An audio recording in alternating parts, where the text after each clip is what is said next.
చాలా రోజులైంది కదా కనిపించక. ఒకసారి రేఖకైతే హాయ్ చెప్పేసేయండి. ఇక మేము ఎక్కడికి వెళ్తున్నాం అని అనుకుంటున్నారా, అదైతే సర్ప్రైజ్ తర్వాత ఇక్కడ రేఖ ఏమంటుందనంటే, హాయ్ గైస్, చాలా రోజులైంది కదా నేను కనిపించక, ఇప్పుడు కనిపిస్తున్నా. నేనైతే మిమ్మల్ని చాలా మిస్ అయినా, మీరు నన్ను మిస్ అయ్యారా కాలేరా అని అడుగుతుంది అన్నట్టు. ఇంతకీ మిస్ అయ్యారా కాలేరా ఒకసారి అయితే కామెంట్ చేసేయండి. ఇక్కడ నేను ఒక ఛాలెంజ్ ఇచ్చిన రేఖకి, పైకి వచ్చే దాని మీద కిందికి వెళ్ళు అని. ఒక్క స్టెప్ కూడా వేయలేదు. నేనైతే నడిచిన కానీ అక్కడనే ఉంటుంది, ఎటు పోతలే అక్కడ నుంచి. అయ్యో ఇక్కడనే ఉంటున్నావే, కిందికి పోతలేవు అని అంటే నేను వెనక చూసేసరికి ఆడనే ఉన్నా. నాకు నవ్వొచ్చింది. ఇక మేమైతే మా అన్న వాళ్ళు వస్తున్నారని కలవడానికి పోయినాం. మా చిట్టి, మా పెద్దన్న, మా అన్న కూడా వచ్చారు.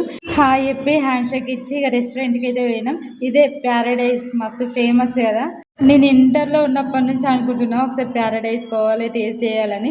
నాకైతే ఏం నచ్చలేదు అంతగానం. అంటే దానికి ఉన్న ఫేమ్కి, నేమ్కి, ఆ ఫుడ్కి వర్త్ కాదేమో అనిపించింది. ఇక్కడ ఇట్లుందిరా కానీ వేరే దగ్గర బాగానే ఉంటుంది ప్యారడైజ్ బిర్యానీ అని చెప్పిండు మా అన్న.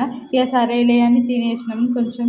ఇక తిన్న తర్వాత బిల్ పే చేసి రేఖ వాళ్ళేమో హాస్టల్కి వెళ్ళిపోయారు. నేను అక్కడనే ఉన్న అన్న వాళ్ళతోటి కొద్దిసేపు. ఇంతకీ వాళ్ళు హైదరాబాద్ ఎందుకు వచ్చారంటే, మా చిట్టిని ఒక మంచి ఇన్స్టిట్యూట్లో జాయిన్ చేద్దామని వచ్చారు. కానీ ఏది బాగా అనిపించలే, ఇక మళ్ళీ వెళ్ళిపోయారు. ఇక ఇవాళకైతే ఇంతే. Thank you for watching. Bye guys, please subscribe.